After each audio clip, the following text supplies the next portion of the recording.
Hello అండి, welcome back to మన కోస్తా రుచులు. ఈరోజు మనం ద్రాక్షతో ఇంట్లోనే కిస్మిస్లను ఎలా ప్రిపేర్ చేసుకోవాలో చూద్దాము. దానికోసం అయితే నేను ఒక అర కేజీ ద్రాక్ష తీసుకొని ఇలా బాగా వాష్ చేసి పెట్టుకున్నాను. ఇప్పుడు వీటిని ఒక్కొక్కటిగా వలుచుకొని ఒక బౌల్లోకి తీసుకుందాము.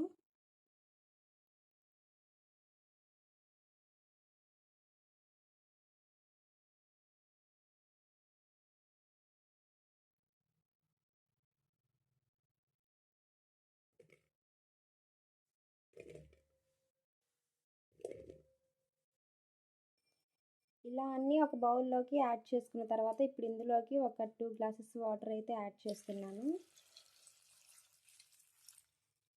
ఇప్పుడు దీనిని స్టవ్ మీద పెట్టుకొని మీడియం ఫ్లేమ్లో ఒక 5 మినిట్స్ అయితే ఉడికించుకోవాలి.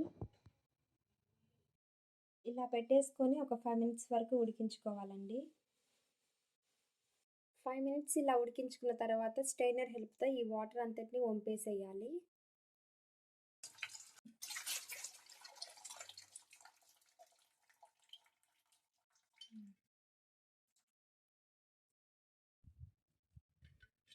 ఇప్పుడు వీటిని బయట ఎండలో ఒక టవల్ మీద ఆరబెట్టేసుకున్నాము.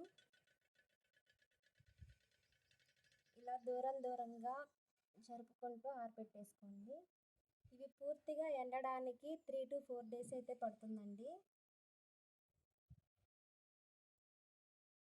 ఇవి పూర్తిగా ఎండి కిస్మిస్లుగా తయారవ్వడానికి 3 to 4 డేస్ అయితే పడుతుందండి.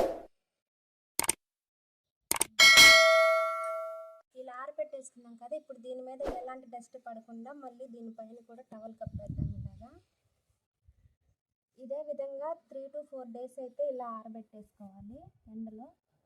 2వ రోజు మనం తయారు చేసుకుంటున్న కిస్మిస్లు ఈ విధంగా ఎండాయండి. ప్రిపేర్ చేసుకుంటున్న కిస్మిస్లు 3వ రోజుకి బాగా ఎండి ఇలా కిస్మిస్లా తయారయ్యాయండి. చూడండి, ఎలాంటి కెమికల్స్ యూజ్ చేయకుండా మనం న్యాచురల్గా ప్రిపేర్ చేసుకున్న డ్రై ఫ్రూట్ అండి. మీరు కూడా తప్పకుండా ట్రై చేయండి. ఎలా వచ్చిందో నాతో అయితే షేర్ చేసుకోండి.